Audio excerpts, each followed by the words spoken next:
Let's check out the Fuso starting grid and have a look at the way the field shapes up for this 14th race of the championship season. It's Mark Winterbottom on the pole position, Orcon Steel Ford Falcon, his teammate David Reynolds for Botlow alongside. It's an all Vodafone row number 2 between Whincup and Craig Lowndes. Tony D'Alberto, what a terrific job he's done for high flex. Steve Owen on those soft tyres I made mention of a couple of moments ago. Will Davison, small mistake in the shootout, hurt him. He's down the order slightly. James Moffat, though, very pleased with his performance, and same for Stephen Johnson. Good to see those guys in the game. Garth Tander, a mistake in the shootout. Patrizzi, Shane Van Gisbergen, Fabian Coulthard, Lee Holdsworth. Looking further afield to Rick Kelly and Russell Ingall. Russell was a last-ditch attempt to get into the top 10 in qualifying. He didn't quite get there. John O'Webb next. Tim Slade, car number 47, with the NASCAR-style graphics on that car for the second event. Michael Caruso, he played reporter for us in Darwin for GRM. He always goes well on this track. He likes it. Dean Fiore, by the way, he and his wife Kelly are expecting their first child. Congratulations. James Courtney had a gearbox problem in qualifying. Couldn't downshift properly with that car. Bit frustrating for him. He's down the order at the moment. There's Jacques Villeneuve. We spoke to him earlier in the day on V8 Extra.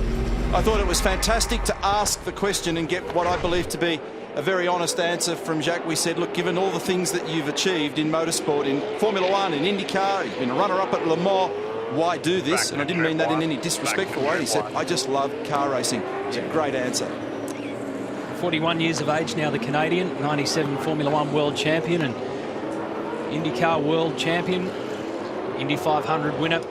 And here's Roland Dane, who's our Access All Areas man today. Roland, welcome aboard. Thanks for grabbing the microphone and giving us an insight into Team Vodafone. First up, how are you going to cope with this start? You've got Jamie and Craig on their second row. Well, I'm not going to cope at all. I'm going to leave it to everyone else. I'm going to stand at the back of the garage and worry about it. RD, you don't have to tell us a little white lie there. We know that you're very involved in it. Obviously, Jamie's starts haven't been good enough this year so far, mate, so you just have to work on this pretty much today. It'd be very important. Absolutely. We've got to get a good start for both of them and try and keep position and then put the pressure on during this race here. All the best. We'll be back to you through the day. Thank you. Thank you. Yeah, we'll be checking in with Roland. Just get a little bit of an insight into that garage there. There's sure to be plenty going on. Of course, Jamie Whincup has been the master of this circuit since we first came here in 2009. He won the opening race.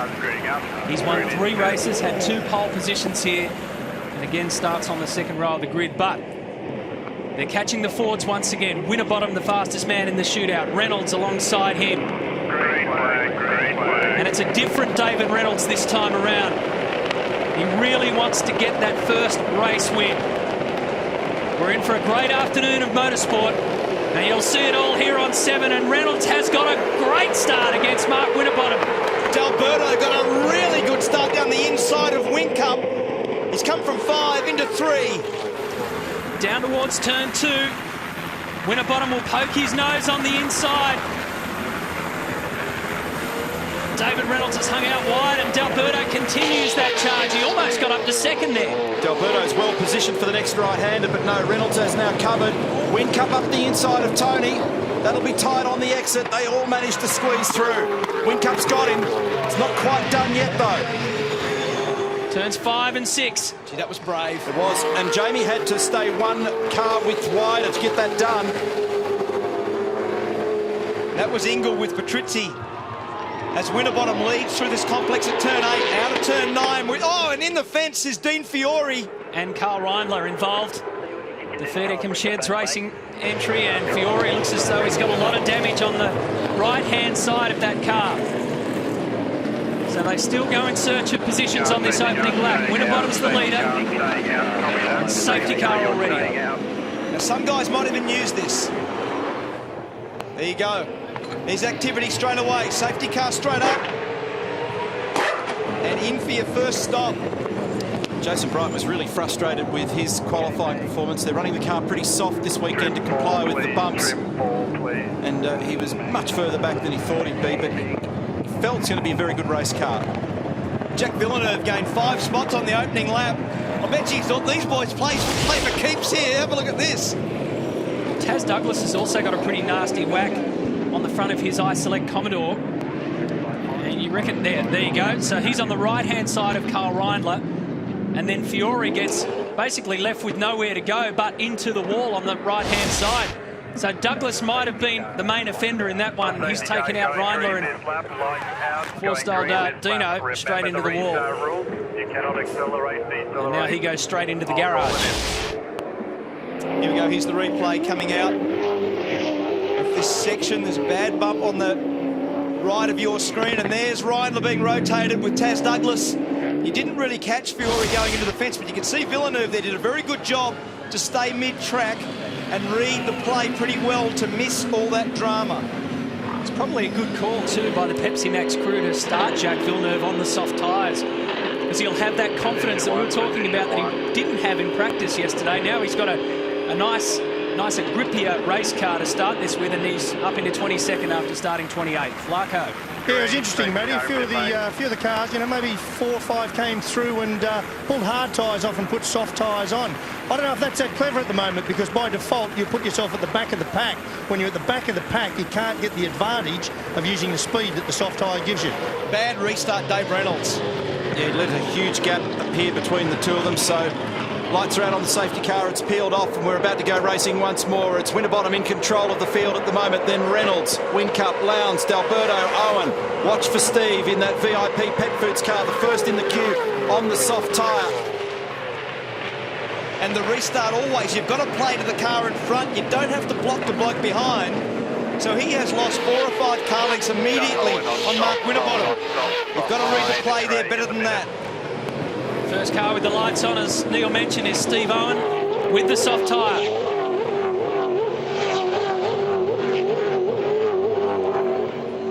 So you've got Steve Owen on that tyre, Garth Tander.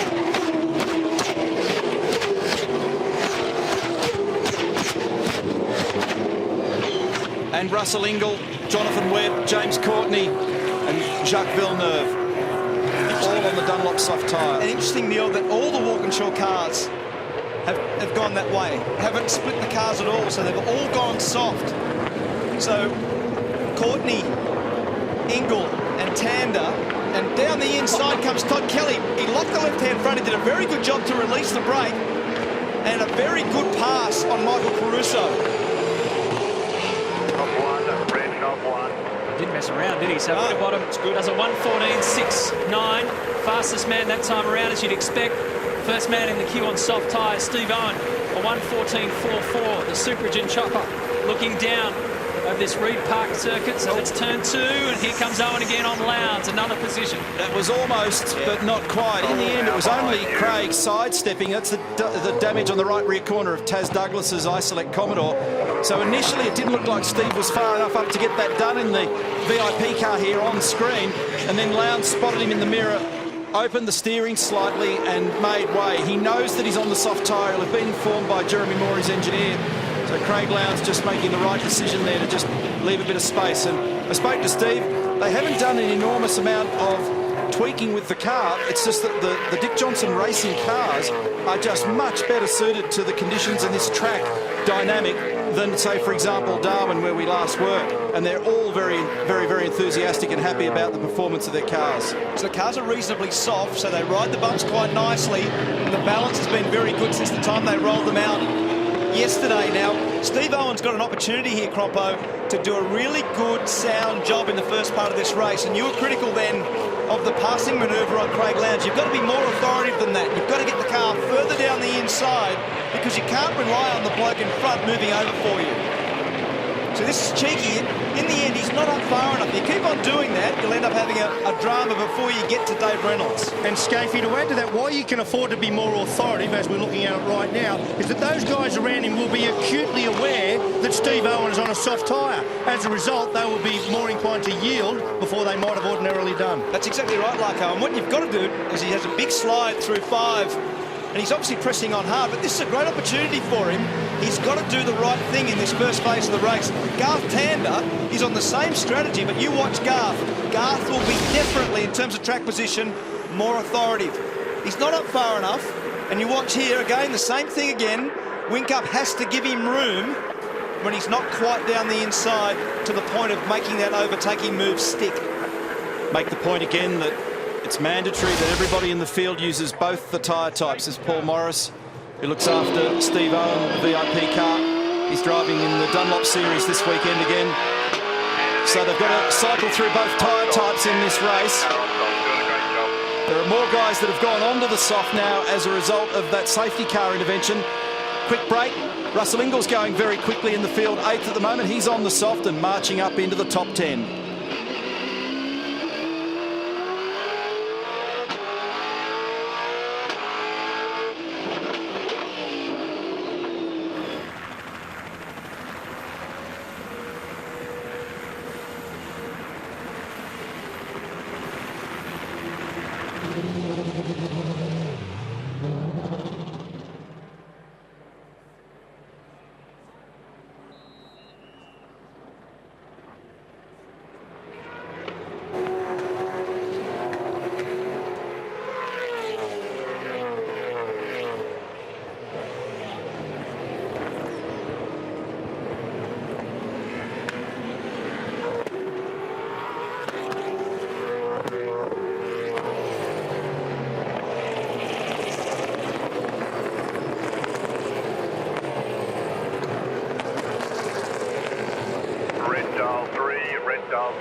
Copy that, mate. Reminder, Tander behind on top. Doing a great job, mate.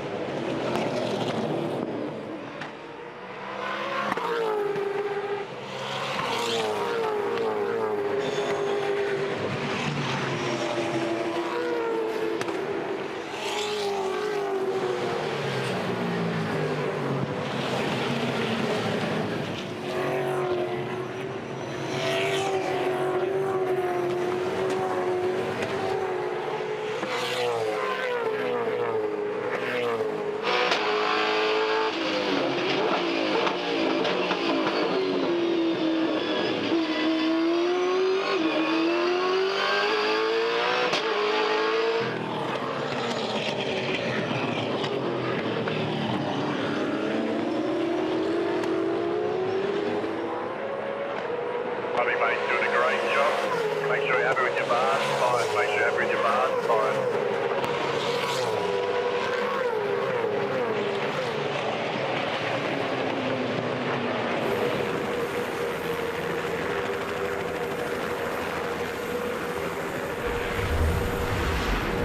Welcome back to Townsville, where Mark Winterbottom's our race leader by 1.7 seconds. Now, we've been tracking the fortunes of Steve Owen, the first car in the queue, on soft tyres, but this man, Garth Tander, as you guys predicted, is showing a lot of authority in his moves. He's making the most out of these tyres. He's on soft as well.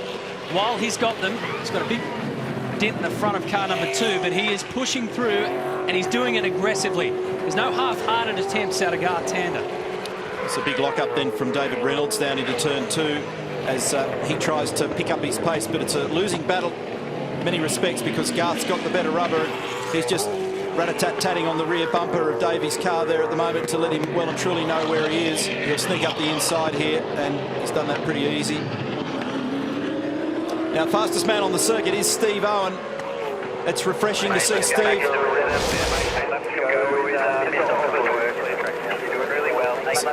This is Tander on Lowndes, a replay from the chopper a lap earlier. And refreshing to see Steve up there doing so well at the moment. He's just continuing to blaze, as you can see. Just did the fastest lap of the race, so 1 minute 13.7. And he's now worked that gap down to Winterbottom to a 1.3 second margin. There's Tander chopping up Jamie Whincup in the last corner. So remember, he's got the advantage of the softer tyre. This is Douglas into the pit now, car 30. He's from 26th position. A lot Plenty of damage, isn't it? Yeah. That was all that drama at turn 3. And rear panel damage as well. They've had to hold down while they refuel. So Mark Winterbottom knows that Steve Owen is coming. He was pretty happy with his run in Darwin, Taz Douglas. Had a little yak to him earlier on about just coming to terms with the task. He's been here before in Development Series V8s, but never the main game, and everybody knows it's a very tough task. interested sometimes. One of the things that Steve needs to do is use a bit more road in a couple of areas because he's got too much load on the car. And that load coming out of turn 12 keeps the left-hand rear tyre working hard to relieve the steering a little bit, let it run straighter out of turn 12, use more road, more like Winterbottom and Whincup in their strategy in terms of the tyre life. This is the battle that you see right through the field now. There's a lot more cars on softs. As Neil said, after that early safety car, a lot of the teams decided to come straight in and put the soft tyre on. There's 12, and we started with 6, as you remember. So 12 of the 28 cars now have got the Dunlop soft tyre on. This guy on screen is the best positioned of them all, and he's got that light illuminated just in behind the screen for you there at the moment to help us on television and at home. So he's 0.5 of a second officially. You can spot the gap there at the moment. And the next bloke is Tander. He's third. He's not very far adrift. You just saw a glimpse of him then. And then it's Russell Ingall, who's 7th. And there's Rusty. So they're making their presence felt on that tyre. Yeah, Russell's nestled in between Jamie Whincup and Craig Lowndes. Gives us an opportunity to check in with the team principal down there at Team Vodafone, Roland Dane, our Access All Areas man. As we take a look at Steve Owen, he's about to get the race lead, Roland. But you're not worried about that. How are you going to play this strategy between Jamie and Craig? Yeah, so whoever's leading, which is Jamie at the moment, of our two guys, will get the choice of when they stop. So they're starting to approach the window where we can do this on 2 stops to the end of the race. So we obviously want to spend the maximum amount of time we can on soft tyres. So that'll dictate the strategy, and the guy who's leading out of our 2 will probably want to come in first. I don't know that for sure, but that'll probably be the way it works. Roland, will lap 14 be the critical time? Will that be the lap?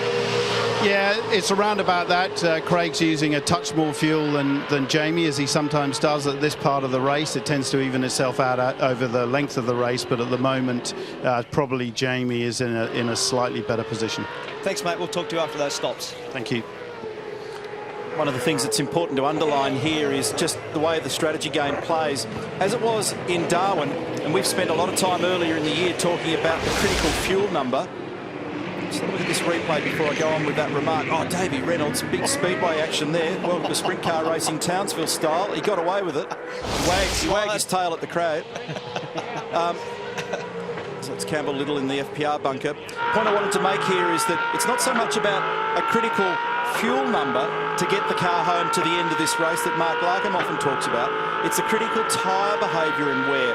We think that everybody will want to be on their soft tyre at the end. That gives you the racing opportunity. But we think, depending on who you are in the field, you're going to get no more than 20 to 25 laps out of a soft tyre. You work that backwards from 72. It means that somewhere after lap 47, maybe even lap 52, is when you need to be on that soft. And obviously, the younger they are, the fresher they are, and the better you can play that strategy card at the end, the better you'll be. Now, Roland alluded to how all that works just then for us, that in this early phase of the race, they're just kind of playing a game for what matters later. Here comes Rusty. He's playing a game at the moment down the inside of Jamie Whincup. He looks racy.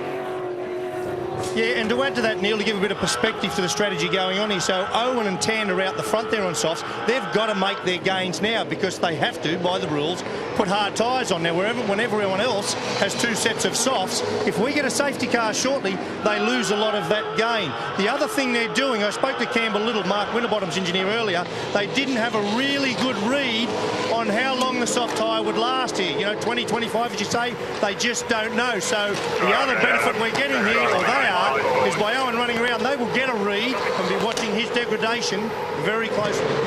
We just heard Team Vodafone's stop strategy. Same at Ford Performance Racing. Because Frosty is in front, Mark Winterbottom's got the choice of wanting to stop first. But what they're going to do, Frosty said, no, we're going to keep going. We're going all right. Will Davison will stop first for Ford Performance Racing. What's going to help them on a day like today is a bit of cloud cover in soft tyre land. Makes a huge difference. The place was bathed in sunshine yesterday. That hurts the tyres. The UV gives them a little bit of a belting. The chopper gives us a great perspective of the way this circuit lays out. Up the inside and marching forward. Garth Tander, that's for position now, for position at number 2, in fact. So it's Steve Owen from Garth Tander, Mark Winterbottom, and David Reynolds. Russell Ingall is now up to 5th place. And even getting through that traffic over the last couple of laps, Garth Tander is equaling the lap times set by Steve Owen, who's had the last couple of laps to himself out in front. So it's a matter of how much you can gain while on this soft tyre at the starting segment of this race. And boys, while I was just talking to you, Mick Caruso slipped through the pits behind me, put his soft tyres on. Now he's doing what we call the undercut. They've got into this fuel window. He's got his soft tyres out. He's going to punch out a couple of quick numbers now, and he'll jump the guys around him on hard tyres before they get theirs on. Good work. Good pick up, Larko. So Steve Owen from Garth Tander on the soft tyre. Some drama back down the field. This is the group. Oh, it's Jason Bright just bumping the fence on the way into turn 3. Pretty easy to do that. As close as you can imagine as well. Let's ride with Russell Ingall here. He's got David Reynolds in front of him. So Russell's in position number 5. Owen leads from Tander. Hold on. Russell's in position 4. We had a graphic explanation then of how much more mid-corner speed you carry on the softer tyre. You can just see how he's climbing all over Davey, and then you whack the throttle on the exit side and just shot on by. So he started 16th and he's now in 4th, Russell Ingall. So Winterbottom, like for like, so just to get this in perspective, Winterbottom really is racing at the moment. Dave Reynolds, Whincup and Lowndes, and he's got a fair margin on them as Whincup now fires down the inside of Dave Reynolds. That's for 5th position, and there is the start of the strategy unfolding. There's Lowndes and Davison first to make a move. So that's interesting. Remember, Roland Dane said to us, whoever was leading out of the Team Vodafone crew, they would get the choice. So Jamie has decided not to come in. Now, whatever tyre they're on, hard or soft, how much fuel they burn, what they've got to do now is make this middle stint long and efficient. Doesn't matter which way you look at it. They want to minimise their time on soft tyres at the end and go like a blur. Change of position there between the two guys coming in. Lowndes was in front of Davison at that point. It spooked me the way Lowndes shot out there. It looked like he was in a fire. Might have been just the angle of the camera. He was in fire straight to the side. So, yeah. So that's 4th position. Little gain there for Will. And I just wonder, boys, we know FBR have fantastic fuel economy, and we also heard Roland talking about Craig using a little more fuel in that first stint. Probably the little difference there, just half a second. Yeah, that's right, like for sure. There'll be a little bit of a consumption change in that first segment of the race. It's next group, Whincup and Reynolds. We just saw them battling for position on the track. Now we're battling for position within the pits, and this is Courtney into the back of Van Gisbergen. If he makes the pass here, that'll be frowned upon. For 9th position. Steve Owen's been doing that all weekend. He catch the inside of the turn 5 curb. Dave Reynolds now seen some poor pit stops from this group through the course of the year. Darwin was better. Let's have a look at this now. So remember the order. Oh, go. He didn't get it going. And he's still being able to get out. It bobbled. He probably had to use the auto start then to launch it. Look at this. Here comes Will. He'll have pace on him. He'll probably round him up. Just. And I reckon Lowndes might have got Davey too. Yes. Just. Now, the other thing, we'll watch like a hawk the speed of Owen and Tander on their softs. They've now done 15 laps. Everybody will be watching how they trend, because we're starting to get into the window now to see what they're like at the end of their life. As they get up towards lap 20 or thereabouts, everybody will want to know, these guys are the pioneers, what are your softs behaving like? And they'll all be frantically working calculations out for how all that plays out later. And on that point, Steve Owen has had his lead chopped into by Garth Tander. It's now 1.5 seconds. The last couple of laps, Tander's been faster than Owen. I think, I said it earlier, I don't think Steve Owens looked after those tyres that well, Matt. He was very fast, but he used them pretty hard. We've seen the dynamics of him over the last 2 or 3 laps, and Tander now just sneaking forward on Steve Owen. There's Mark Winterbottom. Campbell Little on the phone to him, giving him a little guide as to what's going on. And what we saw before was the Mark Larkham undercut, but he'll still get out in front. So this is for position. That's Winterbottom, and that's Davison. just dropped into the Toll HRT garage, and Mike Henry's trying to keep the team calm at the moment. He wants to leave Garth Tander out there. They see no reason to bring him in at the moment. They want to stretch him as far as they can on those tyres. So they should, Barrett's, because Tander is continually posting the fastest times out there for those on the soft tyres. He's only a second adrift of the race leader right now, which is Steve Owen from the VIP Pet Foods crew. It's this fascinating battle of soft tyres and hard tyres and strategy. It all continues. 55 laps to go.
Shock, do you smell any oil in the car? Is the car slippery?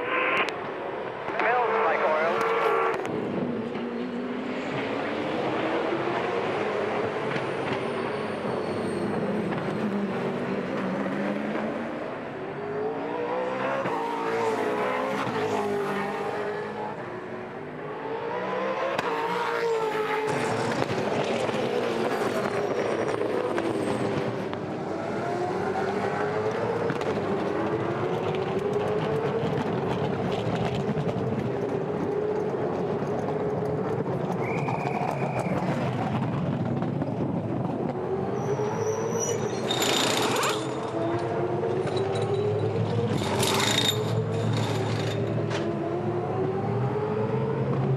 Yeah, mate, I've got that last message from you. It looks like there could be oil flags out there from Villeneuve's car. Just keep an eye out for that, please.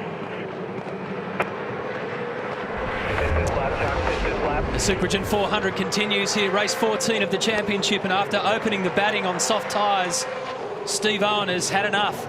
18 laps he got out of those, 18 full laps, and here's Jacques Villeneuve, the Pepsi Max crew. There's been smoke coming out of the rear of this car. Now the crew have asked him, has he smelt anything burning inside the cockpit? He said no, but we can see it. He's got problems and he's coming in. Looks like a leak in the diff housing somewhere. We see it from time to time. It's been doing it for a couple of laps now. He'll go straight in the garage. He got up to about 10th. Started on the soft tyres. He'd be smelling it by about now, I reckon. It's quite bad, isn't it, now? Yeah, it may even be worse than that. So here we are on board with Jamie Whincup. He's 14th at the moment.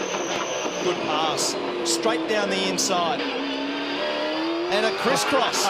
So it's back on again, but the problem is that Will Davison will be on the wrong side when they get to the braking area at turn 2. That was a very good pass. So here's the crisscross. Whoa. He run in there wide. He almost ended up in the Petter's sign. But he may actually get away with it, Will Davison. Box this lap, please. No. Box this lap. It's a go-to spot for Jamie Whincup, that one. Down there at turn 13. He doesn't mind taking the aggressive inside approach. How he straightened that thing up afterwards, I'll never know. But Davison holds on behind him. He's now got Craig Lowndes on his hammer. Now, Winterbottom is 45 seconds behind the leader, Garth Tander. It takes 34 seconds to get through the pit lane here, plus the time it takes to bring your fuel on at the rate of 4 litres a second. I'll come back to that, Larko. Oh, folks, I don't know if you can see it. If you look under the back of Chuck Villeneuve's car here, you can see the oil pouring down under that left rear tyre. Now, that'll be, I'd say, there's a seal at the end of the axle there. I mean, the whole axle, sorry. Cops real pounding around here with curbs on a street circuit more than normal, so be surprised if they get that back out. Larko, well done. Well, that was a Neil Reid. You read that. That was well done. Get him occasionally. Well done. Didn't know overalls on, no peeking, no... Just understood it. It's woman's intuition. You know what? I was about to say lay off him, Scafey, but after that one, no. So 22 laps done. It's really interesting to see the Steve Owen case. 18 full racing laps he got out of those soft tyres. As we mentioned, he did them hard. He put them to good use. But they certainly would have expected a longer innings than that one. For sure, Matt, that will not be enough. And Owen's actually put soft tyres on again. So he's going to try to make this run for as long as he possibly can. He'll have to put the hard tyre on to finish the race. So interesting strategy there being applied with Paul Morris and the team from VIP Pet Foods. Champagne Gisbergen. Thank you. Good stop. So the vast majority of the field are now out there at various stages of their soft tyre. So for some of them, like for Tander and Ingle, Jonathan Webb, James Courtney, Jason Bright, they're the top 5. They're at the end of the cycle on their softs. Plenty of others have just got them on board.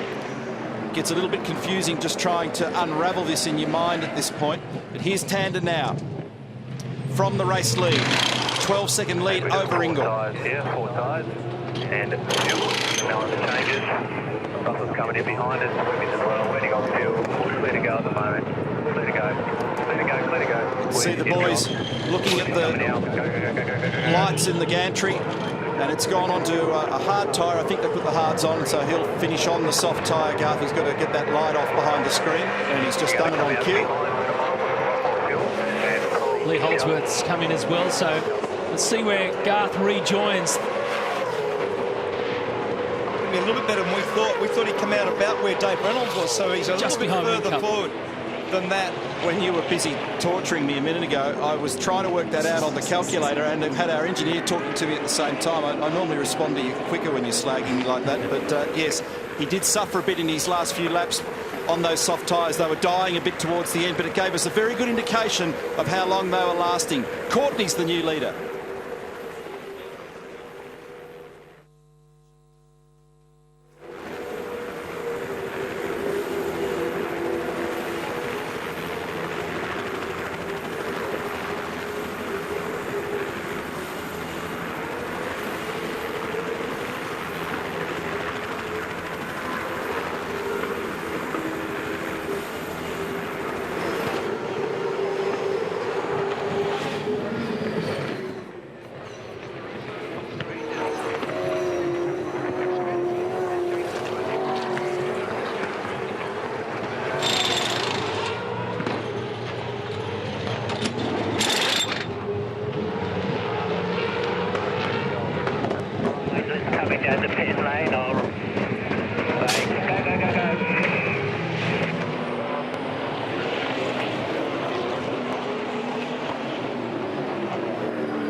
Hope you're enjoying this live V8 Supercar racing on 7 Sport this afternoon. Race 14 of the series. Mark Winterbottom is the leader now from these two guys, Steve Owen and Jamie Whincup.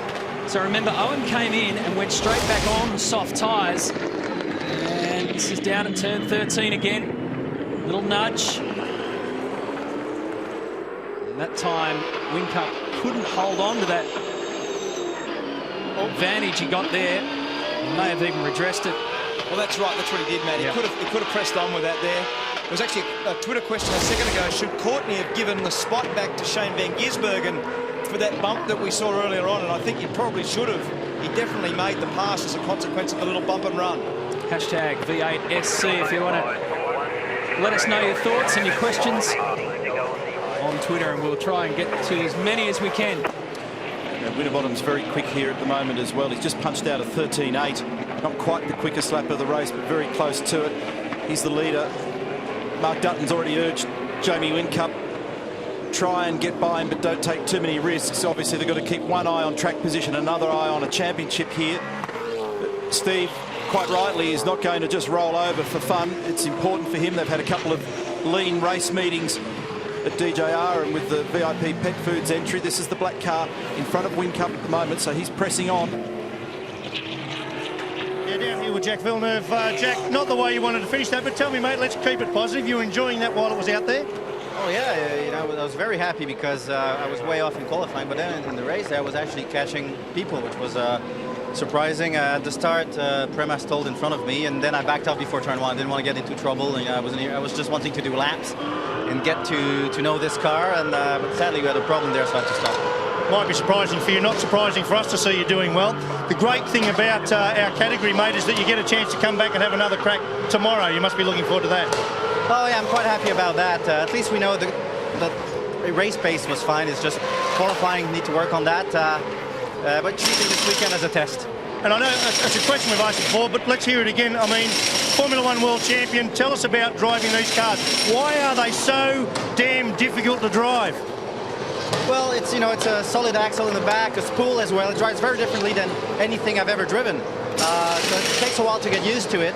And also sitting on the right side of the car, using the left hand to shift, that's very tough. I get to go home every night in a rent-a-car with Scaife, mate. You reckon that's tough? Hey, some refreshing news for Toll HRT fans. After those two stops for Courtney and Garth Tander, the team high-fiving, giving each other a slap on the back. First time we've seen that in a while. They were very happy with those stops. Track temperature, by the way, thanks to Dunlop, 25 degrees. This is Shane Van Gisbergen marching on here at the moment. 17th last count. That's Jason Bright tucked in behind. So he's blazing at the moment. Lots of races within races at the moment. Jason's going to return the serve down the inside. Gets it done. Good pass. Very good pass. Not an easy spot to do it either. Didn't need to have that little slide off the back of the corner because he's put himself in a vulnerable position. He did a very good job through turn 10 to get himself clear enough of Van Gisbergen, because as soon as you're in that zone, someone can have a dive bomb at turn 11. We've seen a lot of overtaking there already today. We'll see plenty over the weekend. And again here, this is another spot where we've seen a lot of overtaking at the final corner, turn 13. So Winterbottom from Owen, from Whincup, Tander, Lowndes, Davison, Reynolds, D'Alberto, Caruso, Jonathan Webb. That's your top 10. It's best to look at who's not on the soft tyre at the moment. Steve Owen, although there's conjecture there. The official timing says that he's not on the soft tyre, but we reckon he actually is. But certainly Tander, Webb, Ingle, James Courtney, they're on the hard tyre, and the majority of the field is on the soft. If Steve Owen isn't, he's doing an almighty job to hold off for charging Jamie Whincup. So it's pretty much a given that Owen is. Remember, Steve Owen started in 6th. So he's that initial burst has sent him up to 2nd, and like we say, he's on softs again, so he's going to have to finish on hards, whereas Garth Tander started 10th. His first segment on the soft tyre has taken him up to 4th. Now it's steady as she goes. He's got to maintain the fire and then have another charge at the end of the race, although he's got Lowndes sweating on him. With a softer tyre. Yep. And that's the difference under braking there. And you can even see, oh, Lowndes has struggled to pull it up, run wide. He'll have to yield to Garth. He's got to do it all again. But Garth won't make it any easier for him. It's interesting even just watching the corner exit speed from the chopper shot. Oh, that was a bit ugly, actually. There wasn't any room on the left side there. So there's a little bit of tension brewing here, and Craig will just wipe the bumper across the HRT car for that one. You can see the corner exit speed from Lowndes off the last corner, either K or 2 stronger than Garth's car. So 2 cars in different phases of the race here, but caught in a combat that probably neither one of them particularly wants to be in at the moment.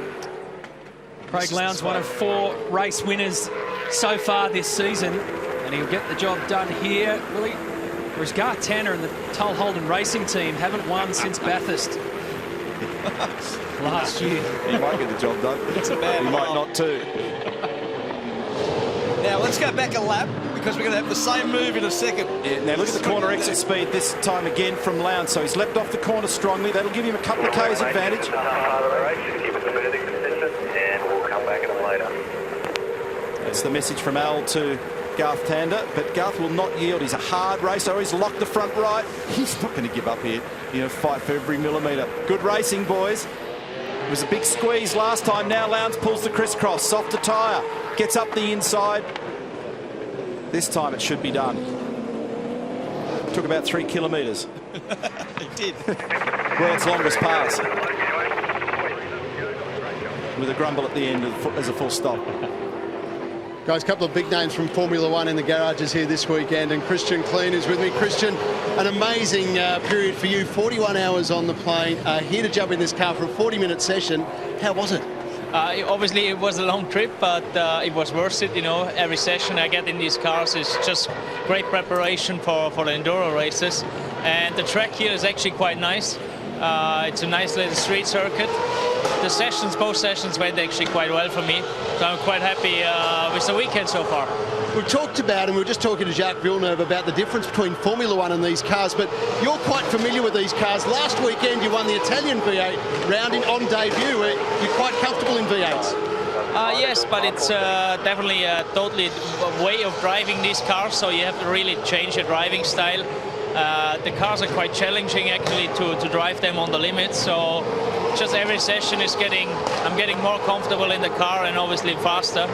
And yeah, so far I'm happy. Well, enjoy Townsville. Great to have you here. We look forward to seeing you in Sandown and then later on the year as well. Good on you, Christian. Thank you. That's commitment, isn't it? 41 hours on a plane to spend 35 minutes behind the wheel of a V8 supercar. But Christian Klein, a good supporter of our category. It's great to have him here. We'll take a break.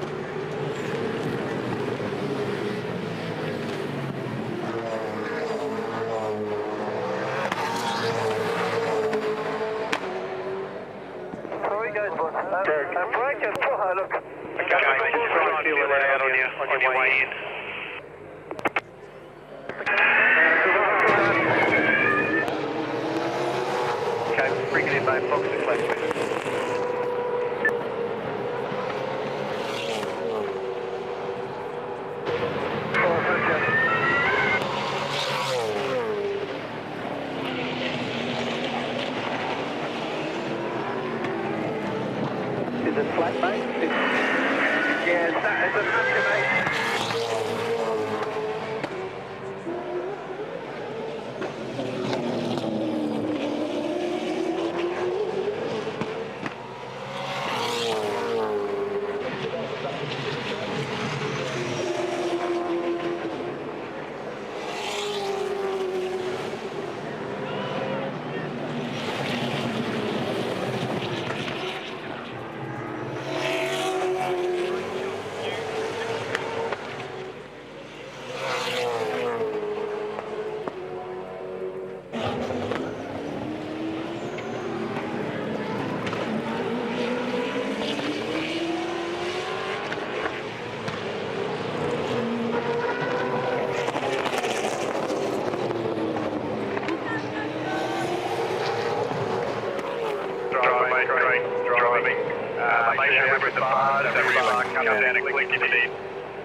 Looking to the right front there, mate.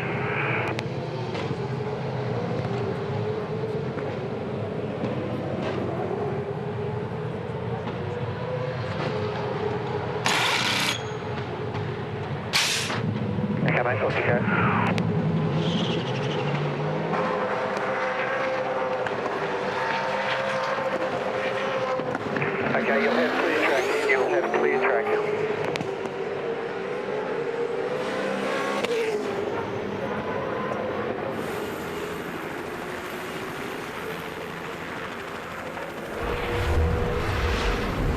these cloudy conditions continue here, but no sign of rain up in Townsville for the Supergen 400 today yet. Still a fair few laps to go in this one as we approach the halfway mark. Jamie Whincup continues this everlasting battle that he's having with the VIP Pet Foods driver of Steve Owen, who's second on the road. Mark Winterbottom is our race leader. He's 4.5 seconds further up. And here's a big one for Shane Van Gisbergen. Whoa. That is a very high speed incident. Those cars at that spot are doing about 260 kilometres an hour. Jack Daniels' entry at Todd Kelly off at turn 13. He hits the wall. Staying out as well. So bad couple of laps for Todd, wasn't it? That's a monster. Very lucky to get away with that, and they checked the steering when they came in for the stop, but it could have been way worse for Shane. I think Alex Premer was involved in that one as well, so we've got a safety car. Yep, we've got a safety car called out, debris. There you go. And at this point, they can't make it home on fuel. So strategy will be all important. It's not just the debris either, because I know I can hear Premer on the radio. He's having trouble getting the car in gear, and the team have been encouraging him trying to sort that. So he's stranded out there somewhere in car 33. So there's a bit of rubbish on the road. Premer's stuck somewhere. And all that hard work that Jamie Whincup was doing to try and overtake Steve Owen, and Steve Owen was doing to hold him off, has now evaporated because the gap is irrelevant. So there's Alex Premer, car 33, the Fujitsu entry. That's turn 2, so that's definitely part of the Van Gisbergen incident. And he had the engine on for a long time. In the end, they said shut it down because these cars need air moving through the radiator to keep them cool, and the thing was starting to make tea. Garth Tander now in. Coming in as well. Matt, I've just got a tweet here question. How come you guys give Cromley such a hard time? Exactly. I'm with you, brother, whoever you are. Do you know much about Twitter? A lot. There's only 140 characters. So clearly he's dropped the ER off hard. Why don't we give Cromley a harder time, I think was the real question.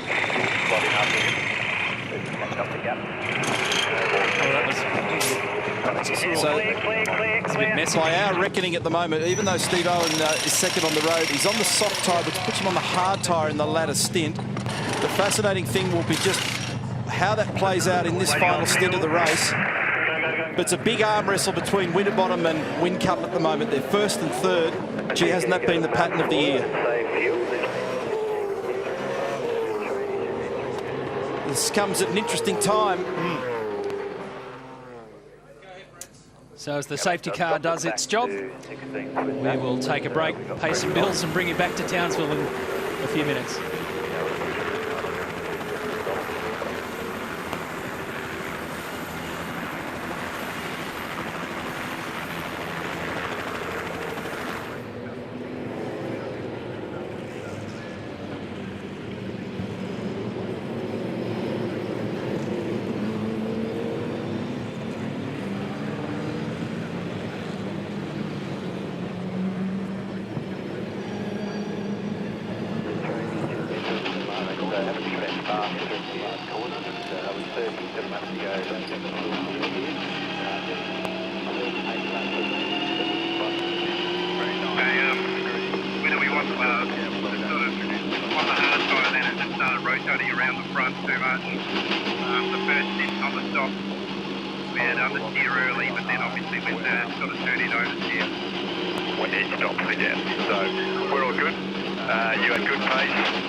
You're good to go.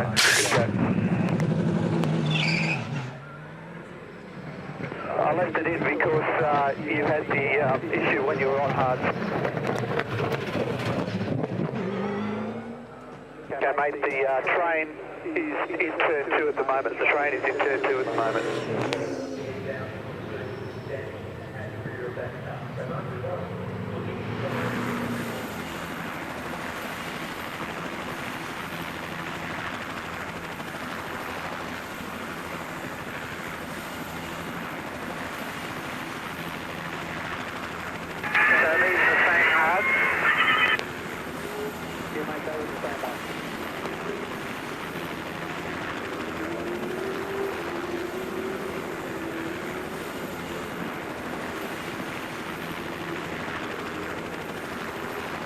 So we've got to try and keep it close to moving.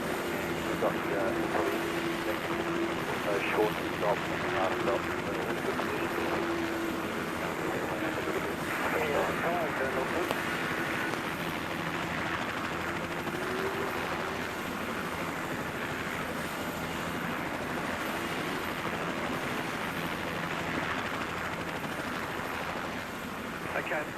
Okay, mate. You've got a bit of damage to that front splitter. There's a section that's right on the front end. This is the first of 3 events for Queenslanders in 2012. Of course, we've got Queensland Raceway to come and the Armour All Gold Coast 600 on the streets of Surfers Paradise. But here at Townsville, they're really mixing it up. While we're under safety car, let's check out the other highlights where Mark Winterbottom started on pole position. David Reynolds got a good jump. Tony D'Alberto got a ripper start and got around the Team Vodafone cars.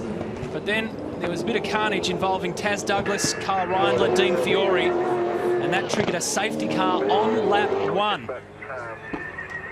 Here's Winterbottom and Steve Owen. So Steve Owen started on the soft tyre and continually picked his way through, but he used them up probably more than they would have liked. And Garth Tander was the same. That's his teammate James Courtney, who gave Shane Van Gisbergen a bit of a nudge. There was smoke coming out of the rear of Jacques Villeneuve's car number 51, and he would end up in the garage. His day done.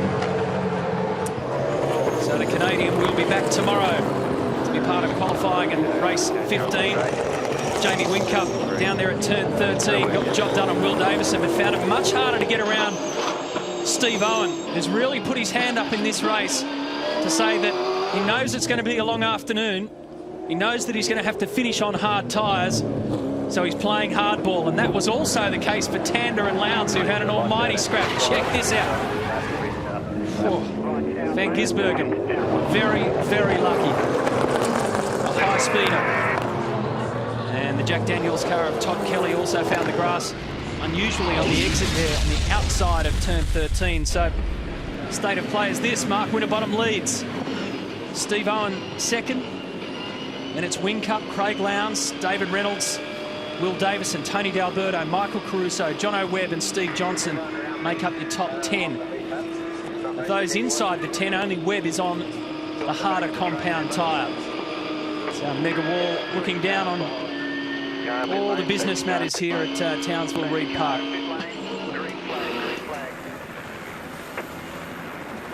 So here's the restart. We saw Winterbottom do a really good job last time. Steve Owen has not let him go, so a much better start. And he got very, very deep into the last corner. He almost went off before the restart, and he has. So there is an overlap which is allowed that can't be passed by the control line, and that's led him very vulnerable to Whincup. Whincup now has got to get this pass made.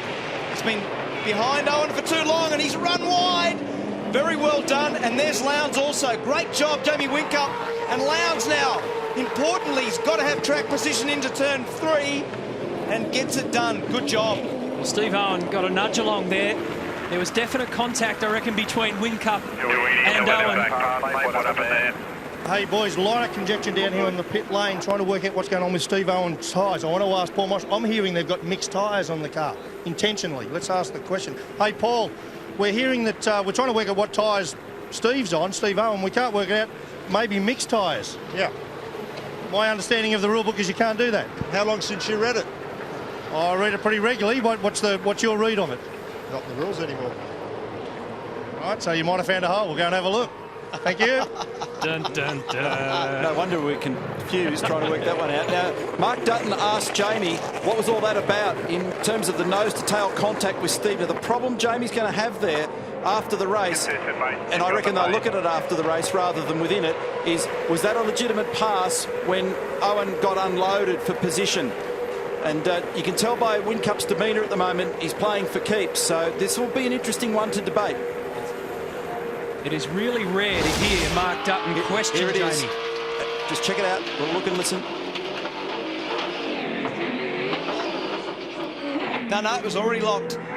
He already locked the rear brakes before he made contact, so that he'll be clear. He'll be right. All right, so that's an interesting... oh, dear, there's a lot of damage to the back of that thing. Massive damage. That's got to be Caruso's car because Prema was already off down the road. And Caruso has done such a good job. He started 19th, he got to 10th, And look at the damage on the back of the Fujitsu Commodore. That is a massive hit. He's down in 21st, so he's much further back up the road here. So he's locked up, and whack! That's bright. And so it's torn the front right corner out of the Team BOC car. Tony D'Alberto, an unwitting victim in all that as well, and it's ripped the back of the Fujitsu car, Michael Caruso's vehicle, apart. So 3 cars, like an afternoon at the bowling alley down there at the moment. And so Bright out of the car, all skittles in every direction, and he'll be pretty frustrated with that. So there's the boys inside the garage at Team BOC. Great frustration.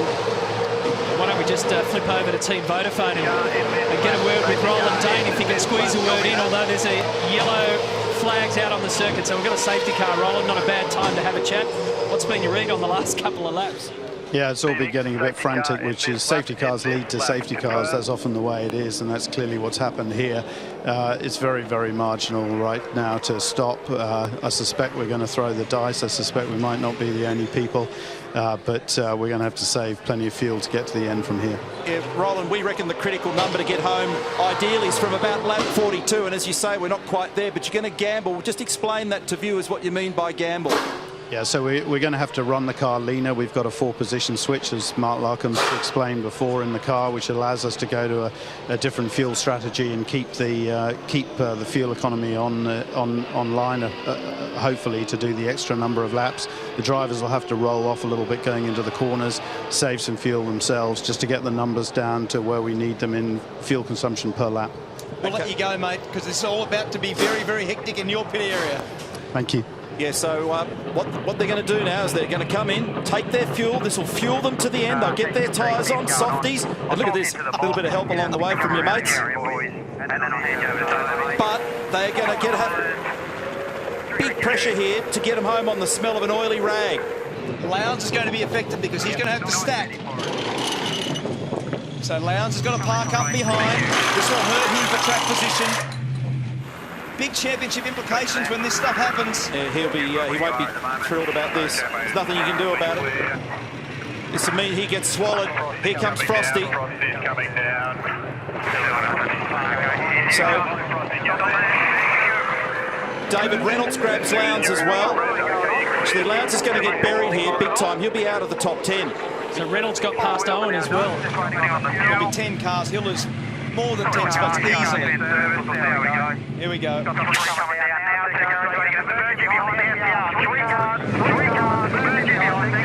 Ouch. Now, that puts him in, but did he drop in behind Tim Slade? He's 20th. Will Davison's down there as well, for the same reason. Yeah, he got stacked. So a game changer for Craig Lowndes. And that's what happens when you've got to stack it in pit lane. But Jamie Whincup can lead the charge against Mark Winterbottom.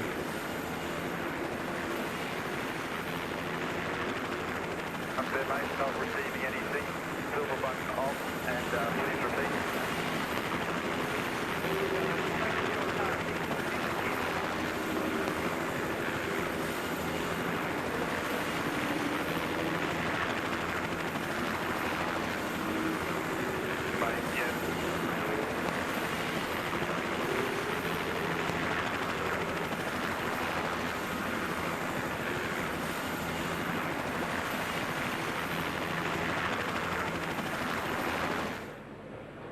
Currently 32 laps remaining, mate, so she's going to be tight on fuel. It will be conserving, obviously depending on how many laps the safety car goes for. So currently we will be conserving. Thank you, mate. Everyone in the same boat, doing a fantastic job, in a great position.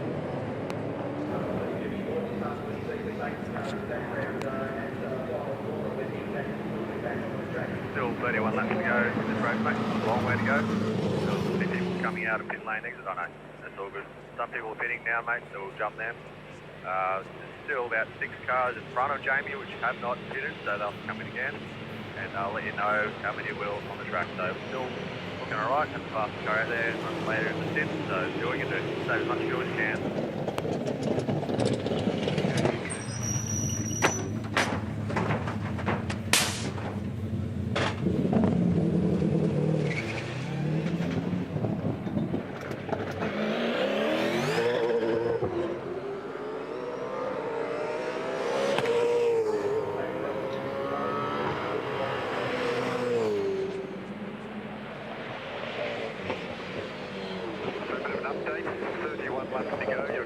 position 8, obviously Winterbottom is the first of the stoppers.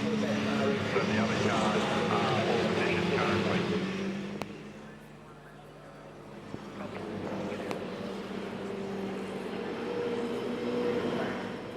Going to need -18 on the dash, -18 on the dash.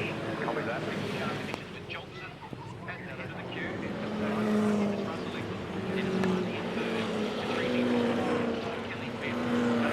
Will do, mate. Safety car lifting at speed. Welcome back to Townsville. Who knows what's going to happen from here on in? About 30-odd laps to go. Stephen Johnson is the race leader by 1.1 seconds over Russell Ingall. Then it's James Courtney, Michael Patrizzi, Todd Kelly, David Wall, then Mark Winterbottom in 7th spot. So we're under safety car still. And conjecture continues about Steve Owen, Paul Morris motorsport entry. Paul Morris said to Larko that there is no rule about whether you have to make them all hard tyres or all soft tyres, and that there is a bit of a mix on. I've got a Twitter question. Did Paul Morris break the rules with Steve Owen, says Joseph. I mean, the short answer is we don't know yet. Well, Matty, I've actually managed to collar Damien White. He's a technical sporting manager for V8 Supercars. Now, Damo, we're trying to work this out. Give us your read.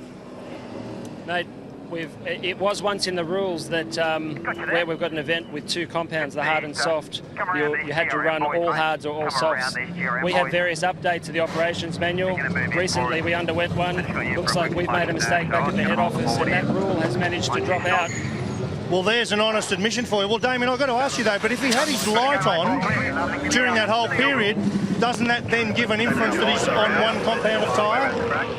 It doesn't matter about inference. These teams, the level they operate at, they read those, they question me on commas and full stops. So the rule says there's a requirement where we have both compounds, that both compounds must be used in both races.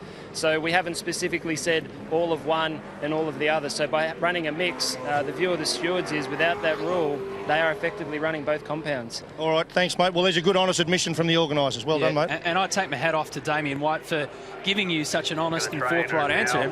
You know, it's a mess up from their end, and Paul Morris has found the loophole and found it well and taken it.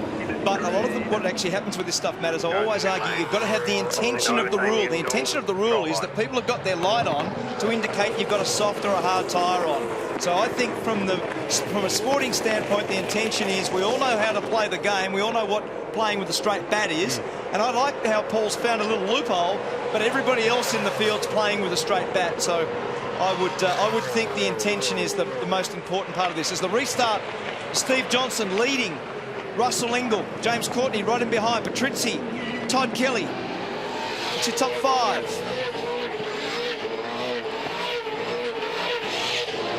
As Roland Dane said before, safety cars breed safety cars.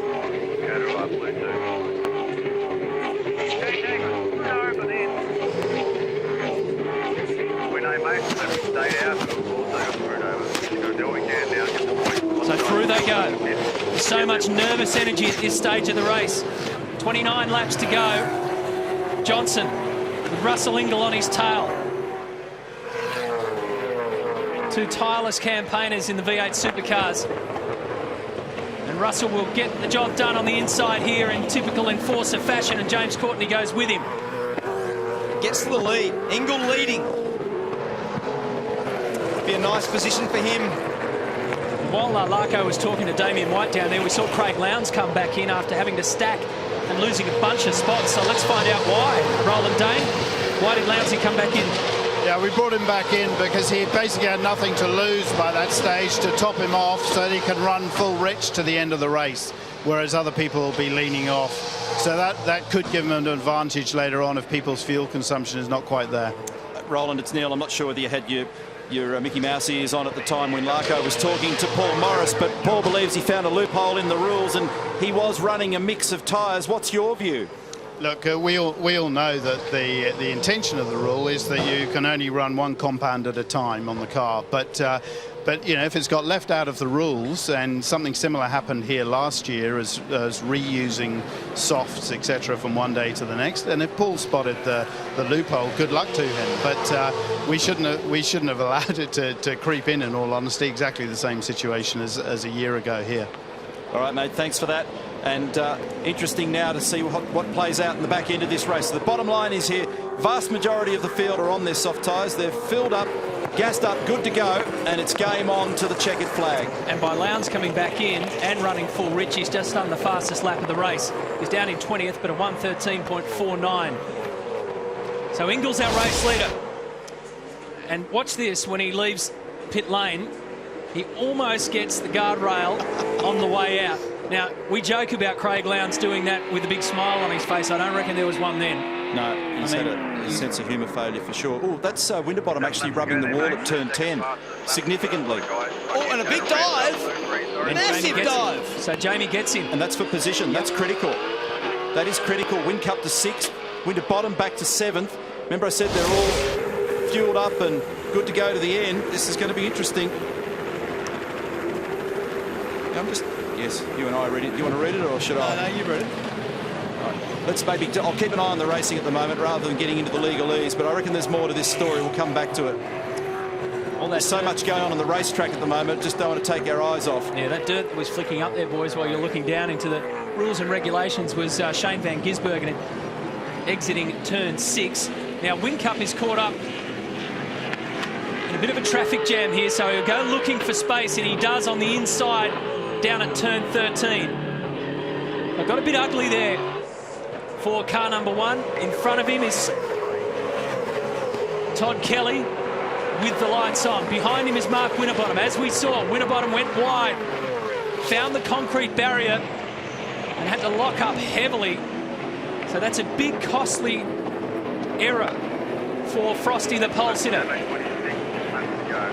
on the dash, mate. 12 on the dash, please. I didn't totally focus on who was on the inside, but it was because he was wider at 10 that he needed to be, wanted to be. Traffic forced him out there in the dirty groove, and then here it is. Is it David Wall? Yeah. And as a consequence, it's in the wall for Mark Winterbottom, and he's given it a fair rub. And a fair mistake, because in reality, you've got to time your run when you do that. And that's cost the effective lead of the race. These guys are off everywhere. Tim Slade and Jono Webb. What happened? Where were they going? Across the grass. Shortcut. What is going on? Here we go. It's not over. It's not over. It's not over. But Tim Slade doesn't want a piece of that. He steps right out, although he's come straight back into it. Whether he wanted one or not, he's got one now. And they'll go side to side. It's broken the front suspension. 13. It's damaged Slade's car. It's full wacky racist stuff out there at the moment. Did to himself. That is absolutely uncalled for. I thought he bought out of it. I thought he stepped out of it. I don't want any part of this, but then went straight back in. So Will Davison. Well, it takes 2 to tango, but that was absolutely uncalled for. Will Davison's trying to get out of this mess as well, because it's still going on. There's James Moffat. And the championship leaders are going to have to be very careful how they thread through all this stuff. The leaders at the moment are Ingrid Courtney, Patrizzi Kelly, Whincup and Winterbottom are 5th and 6th. Reynolds is 8th, Tander's 9th. There's Lowndes, I'm just checking his spot, 19th at the moment for Craig Lowndes. So just to explain that with Lowndes, he had to stack, so that put him way back. Right, here we go. So let's get to the start of a bit of this. This is Jonathan Webb. He's down the inside of Slade. This is turn 7, so they have a bump. So then they run through the infield. They re-emerge back out, coming out of 9. Now, that's down at 11, fast forward. We have a little bumping duel again. They run around 12. They keep on dodgem carring. We get to the next corner. It's obviously bent the steering on Slade's car. Webb runs him wide again. As I said, it takes 2 to tango, but you just don't need to do that stuff. As the chopper looks down on Russell Ingall leading the race, hasn't won a race since 2005. Can he keep it going until the end of this one with more than 20 laps to go? This spectacular Townsville circuit. More after this.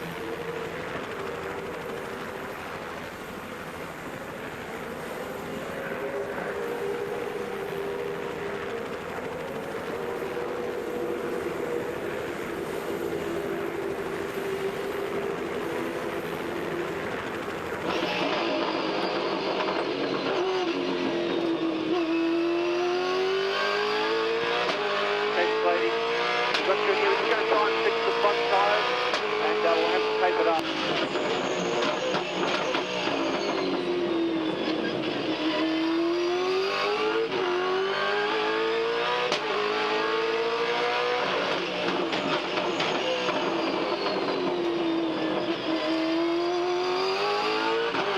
That front bar, come up one click dip on the front if possible.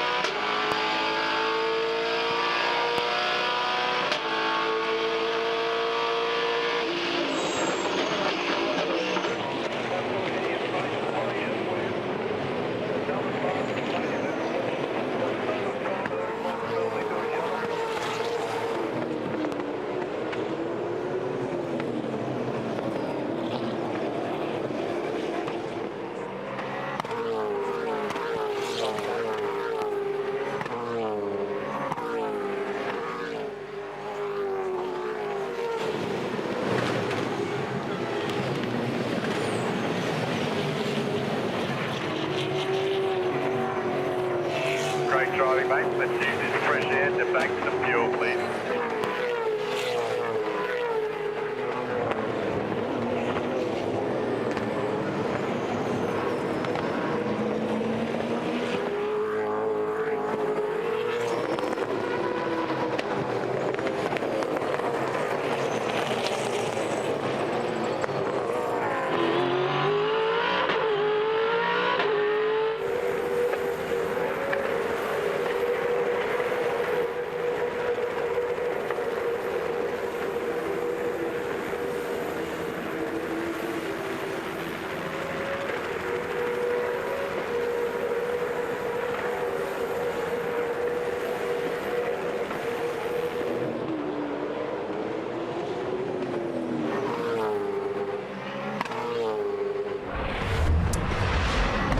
What an afternoon this has been at the Supercharger Townsville 400. Russell Ingall is your race leader. He came in on lap 34. It's going to be touch and go for him. James Courtney is second. He came in on lap 40. This is Tim Slade with a whole stack of damage to the front left. We saw the reasons why. Michael Patrizzi is third. He last came in on lap 34, so he's touch and go as well. Oh, look at the brake temperature at the front of Jamie's car down there into the right-hander. Is that 11? Yes, 11. Big stop down there, big brake pressure, massive glow of the brake rotor. Here's Mark Winterbottom down the inside of Todd Kelly on the replay, down at 2. 21 laps to go. There's a couple of them that are really marginal with fuel here. Now, Russell last stopped on 34, so I just can't see any way that he can get that done. Courtney, it's a slightly different scenario. He stopped on lap 40, but we've got 3 laps of safety car intervention, and he'll be pushing. We've played this game before last year in Abu Dhabi, and we said that James couldn't do it. It'd be quite an effort, wouldn't it? He's been completely under the radar. Started 23rd. Just to go back and refresh those remarks from earlier, we think that you can get somewhere in the order of 28, maybe 29 laps of fuel. Out of a load of fuel, the 75 litres of the Supercharger bioethanol in these cars. They're all playing with fuel trim at the moment, with fuel mixture to get them home. There's the leaders, Ingall and Courtney. Michael Patrizzi is in third in the white Commodore. Picked up a little bit of additional backing for this weekend. Techno Auto Sports working hard in their new program. Okay, that's good, mate. We've got a nice set of greens here waiting for you. Just keep on pushing. Get your pulling away from everyone behind you. And that race win that you spoke about at Abu Dhabi last year for James Courtney was the last time he's won a race. It's been a long time coming. But boy, is it going to be close. Gap stable to the cars behind. Yeah, I've just had another look at the Courtney numbers, and I'm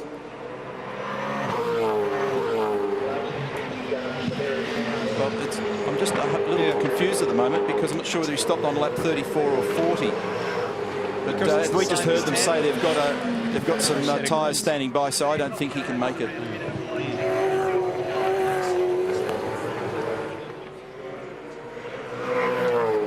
Either way, we've got two good mates racing at the front of the field. I know what you're doing. doing a great job. Keep it up, please. Anyway, the radio message pretty much told the story. They got tyres standing by, so they were expecting to have to bring him in.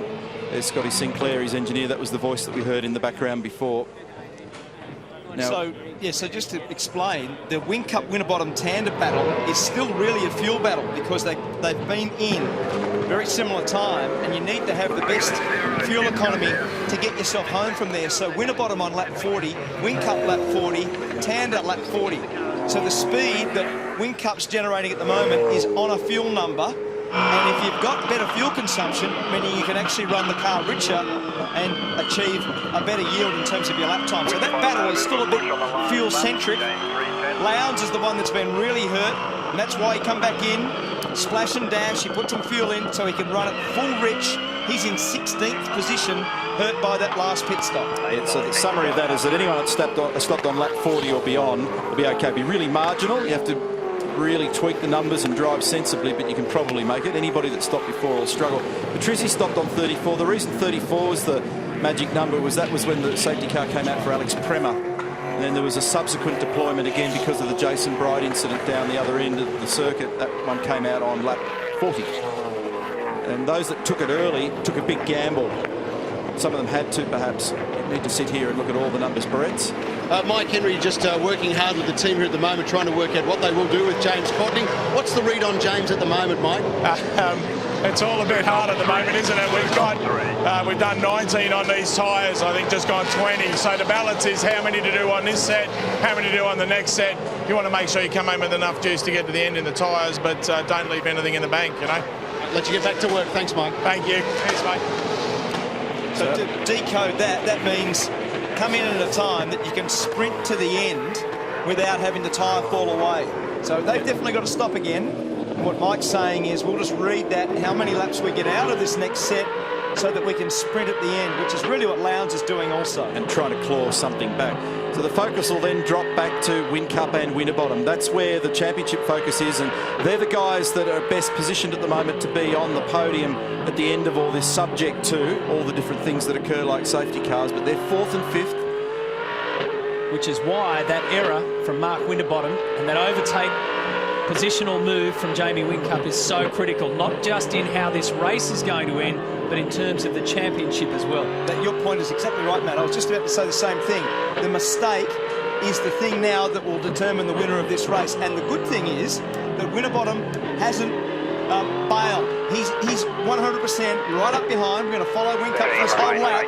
He is right there behind him. This is the battle for the lead, essentially.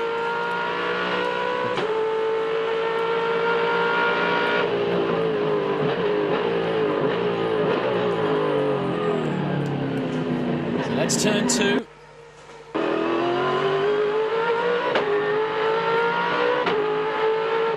Approaching turn 3. Drain out here on the left. The exit of this is, look at that, how awkward that is. Right up against the wall, over the curb. Shoot through 4, then 5. This little runoff area at 6 on the left-hand side. There it is. Jamie had to just bump the brake pedal between 5 and 6 because he was going to spear the back of Michael Patrizzi. And they've got to make sure that this overtake is good and clean. Down the inside, down the inside. Now Winterbottom needs to position himself here, be clever about parking the car in the right spot to be able to get down the inside at turn 13. He's a bit too far back. Oh, how was the big slide here? The rear's locked. He thought about it and it turned out to be a bit of a dodgy decision, and he just rescued it, Mark Winterbottom, and that hurts him in his margin to Whincup. Were you thinking what I was thinking then? I was, B1. So, James Courtney now. They've yielded. Tyre life's given up. Mike Henry told us it's time to put these new boots on and send him back out there for a last burst. We want to go as hard as he can to salvage the operation that started from position 23 at one stage, heading up to second, and that's exactly what you guys were thinking, and worse. Michael Patrizzi could have well ended up going straight ahead. Oh, gee, that was big. Oh, that was a tank slapper. Well, there was a difference in their slowing speeds, and he had the big motocross tank slapper on the way in, didn't he? And then sort of picked up a bit of the dirty track on the inside, made it pretty ordinary. Got away with it, but it was a nail-biter. He has cleared him now. So Ingall's the leader. He'll pit, and it's going to be a focused battle between Jamie Whincup and Mark Winterbottom. Superage and Townsville 400 continues.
Closing stages now of this race, under 15 laps to go. Fabian Coulthard is ahead of this pack, and he's just got the position off David Reynolds. So Fabian has gone up to 5th after starting 13th. And Russell Ingall, who was leading the field, has now come into pit lane. Todd Kelly has followed him as well. It's a good view. So Russell Ingall, remember we said that he was eventually going to have to come in after last pitting on lap 34, so his run's come to a close at the front of the field. And there goes Fabian. He should make it to the end. He stopped on 40. Bit of trouble with the right rear on car number 7, the Jack Daniels entry. Okay, so the order.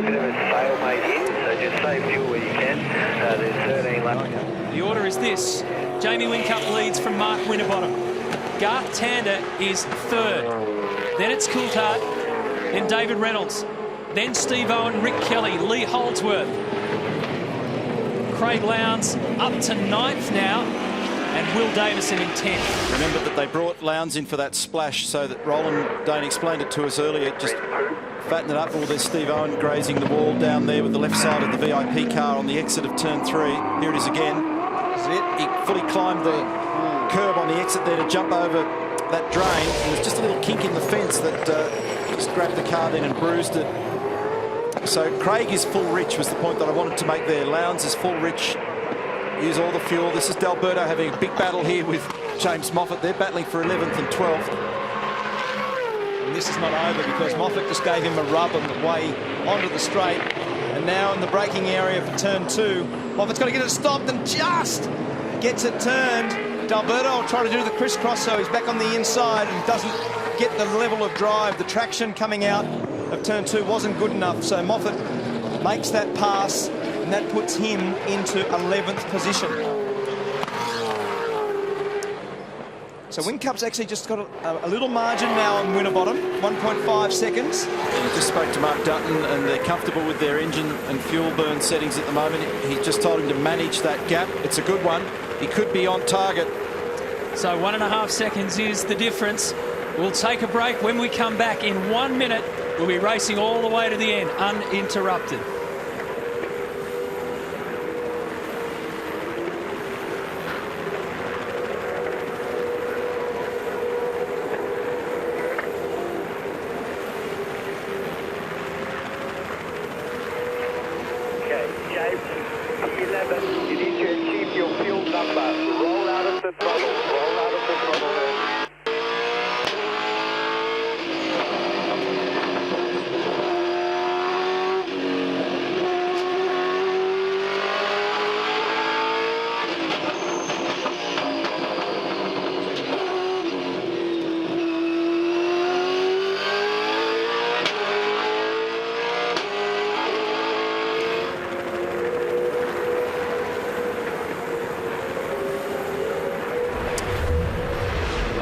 Told you to be quick.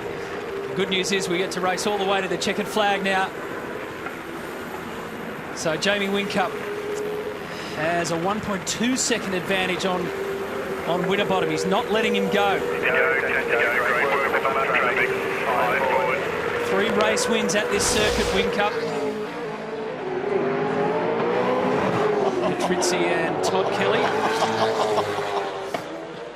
You always laugh, Mark. Oh, because it's just because he knows what's going on. It's $500,000 Dodgem car act is what it is. They're sitting in 2 $500,000 cars and they're running into each other like the boys are at the local fair. This is really interesting, this little scrap, because Winterbottom's actually taken a bit of time out of Whincup. They're both in management mode with their fuel and their tyres. And Matt made the point before about that critical, tiny little error by Mark Winterbottom at turn 10, rounding up traffic on the inside. He rushed the wall. That was the moment that Whincup used to seize the moment, slide down the inside, grab a spot. It was just there, in fact. Look at this. So we're on lap 63 of 72. There's still a fair amount of racing to come. We're going into the bunker in both groups, Ford Performance Racing and Team Vodafone. It's a sweaty scene for both of them. Yeah, Neil, I suspect this could get interesting yet. I mean, very hard to get a read on fuel usage. People are very reluctant to display their cards. But just talking to different people down here in the pit lane, I reckon FPR are tight. Davey Reynolds, I reckon he's good. SPR, I reckon they're good. Rick Kelly, I reckon he's tight. So it ain't over yet.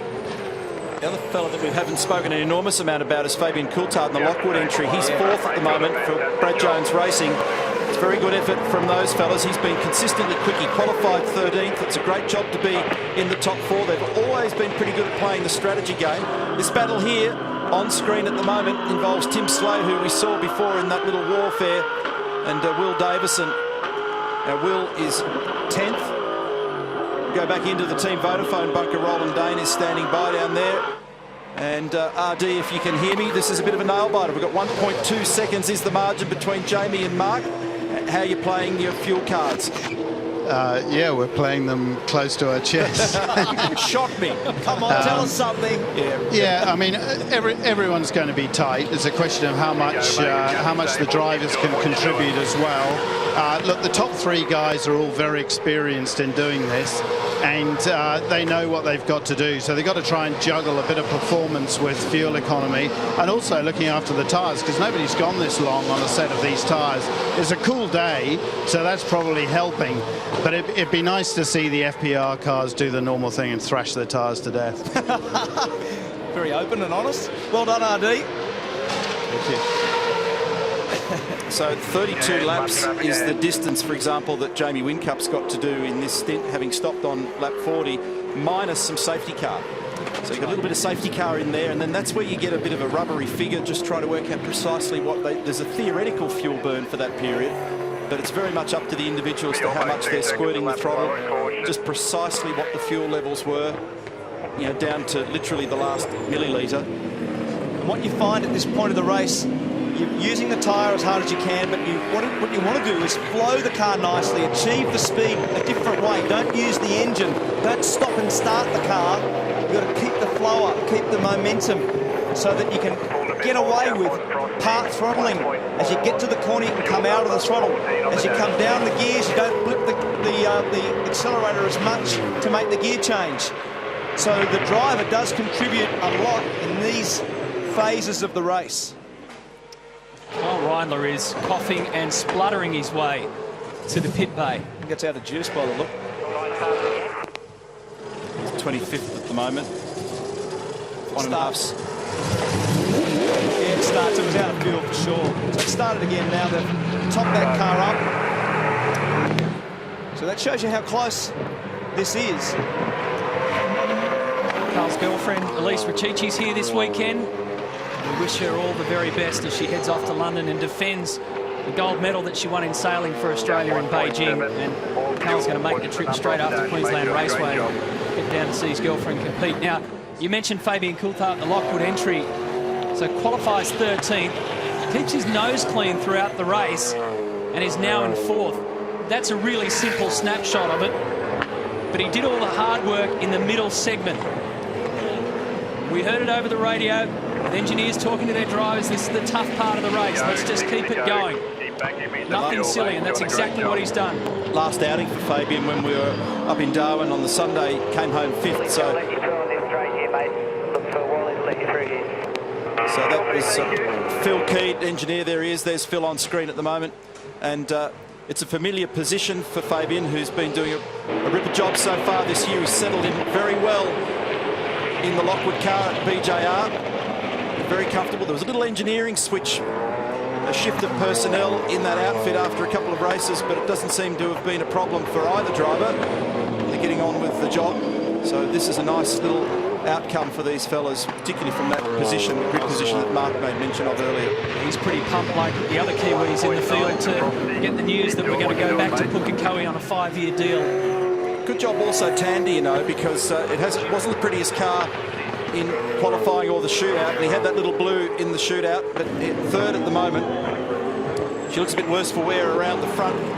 She's no rock star at the front at the moment. She looks a bit like a worn-out boxer. But the interesting thing also for me is that Lowndes is marching on as well in 7th. In contrast to what we just said about Fabian, Garth did his hard work in the opening segment, where he's very aggressive on the soft tyre, and then it was just a matter of keeping it straight and sitting pretty in the middle part.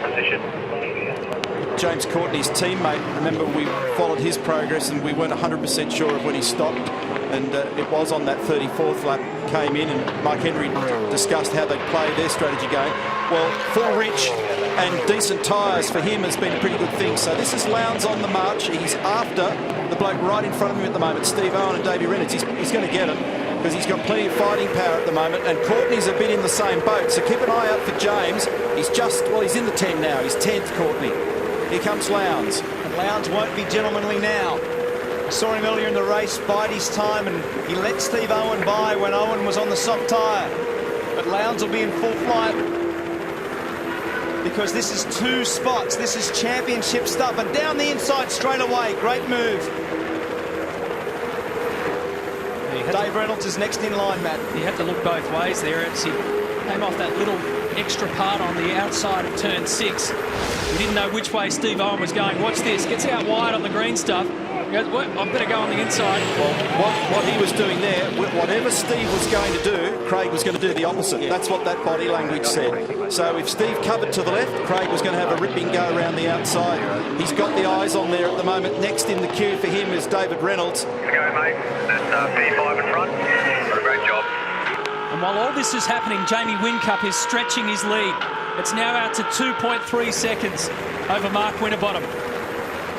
So another position now for Craig Lowndes. Back on the charge. The last time we saw him, he was in pit lane. He ends up popping out way down the field, 23rd or something, and they've splashed some fuel in, let him run full rich to the end, which gives him ultimate firepower, and he's using it. The gap is stretching between Whincup and Winterbottom. It's out to 2.6 seconds now.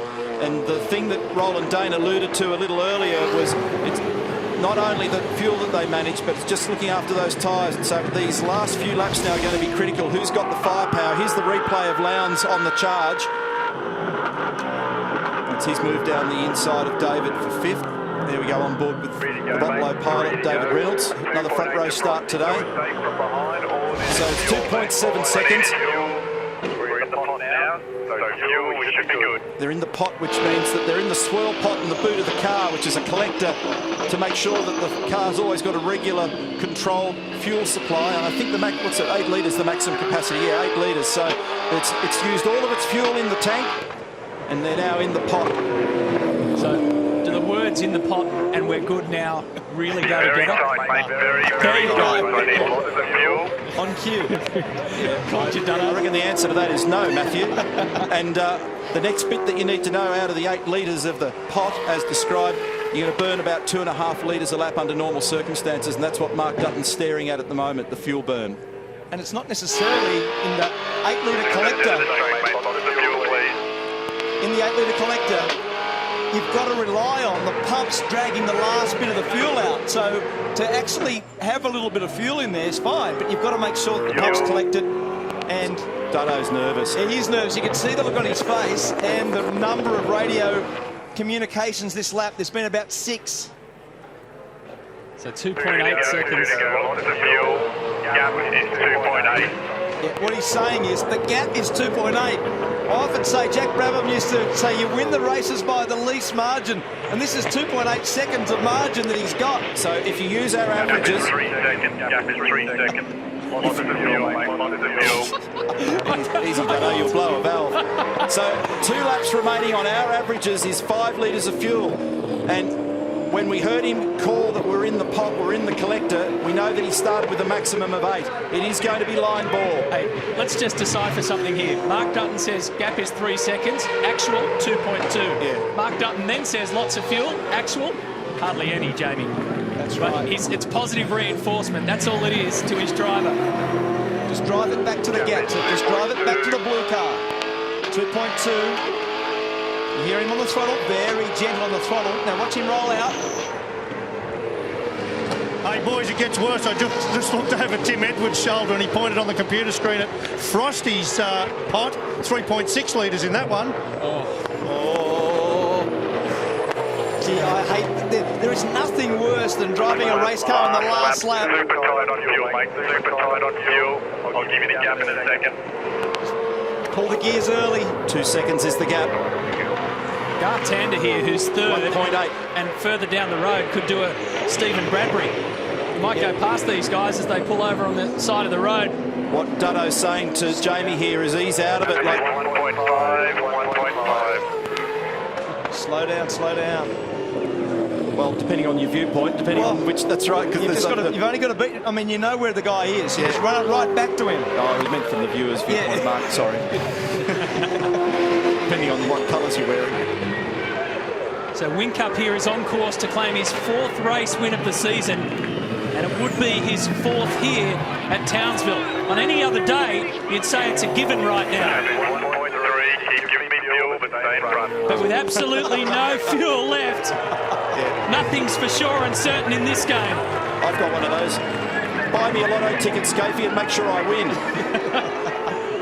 So Jamie Whincup, after starting on the 2nd row of the grid, has somehow managed to hold it together and hold off Mark Winterbottom, and the best way to keep the championship lead is to win races. Whincup gets it done with nothing left in the tank from Mark Winterbottom. And I mean nothing left in the tank. Great job, Gartander. Tander finishes 3rd. That's a terrific drive. It is a great recovery.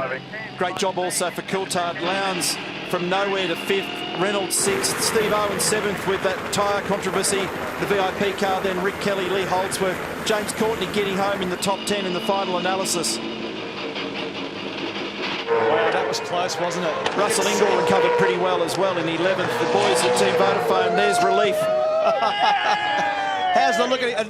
There's Couchy, the little bloke there. He is the guy doing the fuel strategy. How stressful was that today? A Ford Performance Racing, as always, right there. Mark Winterbottom leading, sweating it up. Well, he'll be angry with himself, Matt. That little mistake with the lap car has cost him today effectively this win. And there's Tander, comes up to say congratulations. And a very good drive by Garth Tander. Craig Lowndes ends up finishing 5th. What a fight back. David Reynolds came into this weekend saying, I'm sick of finishing 5th or 6th. I want to look after my tyres better and win races. At the end of the day, he's finished 6th. And tyres and fuel, the big issue. Steve Owen, there's a lot more to play out on that story there at car 49 and Paul Morris Motorsport. Mixing up the tyres, finding a loophole in the regulations and using it. Rick Kelly in 8th. Lee Holdsworth in 9th position after starting 14th, so a good effort from the Irwin racer. And James Courtney as well, started 23rd and finishes inside the top 10. Big crowd here. They've seen a pretty good race. A real battle of wits. And it wasn't just the Winterbottom mistake, Matt. It was the dive from Whincup. He surged down the inside. It was a dive bomb pass and a very big risk, but a high yield. So Whincup wins from Winterbottom and Garth Tander. Yep, Fabian Coulthard there, as we mentioned. Craig Lowndes picked his way back through the field. Another good strategy call. And Rick Kelly inside the top 10 as well. His brother was in the mix all day and in the fights as well. So there's your mid-pack. There's Todd Kelly in 15th. Michael Caruso looked as though he could have done a lot better today, but got speared around 3/4 race distance. And Shane Van Gisbergen, an almighty incident where he was lucky to get out of that and managed to stay on the road. So there's another race win for this ultimate professional, the 56th of his career.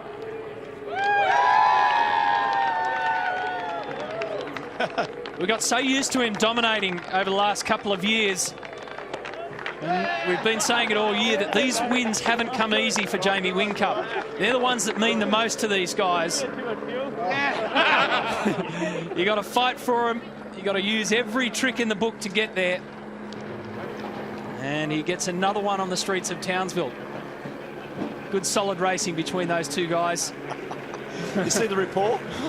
I tell you what, I thought we were going to have to send a taxi down to get Jamie because I didn't think he was going to make it back to pit lane. But how was the report then between Winterbottom and Whincup? Yeah. Jamie Whincup, congratulations. We didn't know if we'd see you back here with the car after that tight run on fuel. Yeah. That was some race finish. Yeah, no, thanks, Brett. We had a great car. We've had a good car all weekend. We just haven't seemed to get it together in qualifying, but great race for Frosty. There was plenty of back markers going on there, and I was able to get the lead. But big thanks to all my friends at Vodafone and Monster Energy. It's been a great day. And Jamie, another great performance here at Townsville too. You love this place. Yeah, hey, it's a great place. It's you arrive here on the Wednesday, and everyone, people greet you at the airport, and it's just it's a fantastic week, win, lose or draw. But to have a win, it makes it even more special. That was a great one today. Well done, Jamie. Congratulations. Good team win this one. Cheers. You bet. Now, Mark Winterbottom also just made it home. Frosty, congratulations. How tight was that there at the finish? Yeah, it was pretty tight, but we were okay for fuel. Just a little bit disappointed with that race. We full credit to Jamie on the drive, but a few lap cars out there that sort of got in the way a little bit. But it is what it is. We're on the podium, so we'll celebrate this result, turn up tomorrow and try and go again. Did you think you might have closed a little bit tighter on him? You might have got past him in those last few laps? Oh, I was trying hard. We're conserving fuel, so when you conserve fuel, you actually drive a bit harder because you're trying to get a target time, and there's this red car behind you catching you, so you're in limbo in that middle stage. But it's getting tight at the end of fuel, but tyre life probably went away a bit. But you're trying hard to get him, and when they say he's low on fuel, you're like a shark on a surfer there. You're trying hard, so we tried. Great race. Well done, Frosty. Thank you. Ta. And Garth Tander was the man in that red car. GT, great drive from you, from 10th onto the podium. Yeah, thanks, Brett. We did it a bit differently. Started on softs, and that got us up the front, and then used the safety cars to our advantage and had pretty good speed. And, we were saving fuel. Everyone was saving fuel at the end there, so couldn't quite do anything about Frosty and Jamie. But really happy to be on the podium. It's been a bit of a lean run for us. So thanks to all our sponsor group. They've really got a lot of support, and all the HRT and Holden fans. Thanks very much for your support. All right, we'll let you get to the podium. Well done, GT. Hey, hi, Scarlett. Happy first birthday. Down here with Fabian Coulthard, position 4, mate. You must be really pleased with that. But let me ask you, did you know everyone up ahead of you, less than a litre of fuel at the end? Yeah, look, I had no idea. I had my hands full with my own race. we had to save fuel early in the stint, and I knew that once we could do that, then we could push on towards the end. But I had no idea what was going on in front. I knew Lowndesy was coming there towards the end, and I just concentrated on what I had to do. Let me ask you, mate, we talk a lot about the physical demands of this circuit. In fact, I've heard drivers say that it is the toughest because you just don't get a chance to rest at all. I don't know if you know, mate, 29 gear changes around there. I know you've been doing it all day. Probably haven't counted it. But where would you rank it in terms of physical toughness to be able to do this event? Yeah, you're exactly right. Obviously, you know, like you say, you don't get any rest, and it's, you know, 100% the whole way. You know, this would probably, I wouldn't say it's on par with Clipsal because we don't have the heat, but, you know, it's definitely demanding on the body. Mate, you look fresh as a daisy. Look like you're ready to model something. So, mate, you're obviously in good nick. I'll do the jokes, mate. It's the best thing we've heard all day. Well done, Fabian. The second time this year. He's finished fourth, so close to a podium in 2012, Fabian Coulthard. So there's a change now in second position on the championship. Jamie Whincup now leads Mark Winterbottom. Remember, Will Davison was second coming into this race. So the lead is 61 points. So he's put some space between himself and second, but it's a different man chasing him down. Will Davison there in third, and Craig Lowndes 286 points. When they look back at the championship point score, that stacking in pit lane is starting to cost Craig Lowndes dearly. Let's get up to the podium with Mark Barretto. The 14th race of the year, the 2012 Supergen Townsville 400. Would you please congratulate our winner for Team Vodafone, Jamie Whincup. In second place, Ford Performance Racing's Mark Winterbottom. And finishing in third for the Toll Holden Racing team, Garth Tander. Representing our winning team, Team Vodafone, David Couchy. Making the presentation to third place is Glenn Cooper, the Executive Chairman of Cooper's Brewery. Presenting to second place is Councillor Jenny Hill, the Mayor of Townsville. Making the presentation to our winning team is the member for Townsville, John Hathaway MP.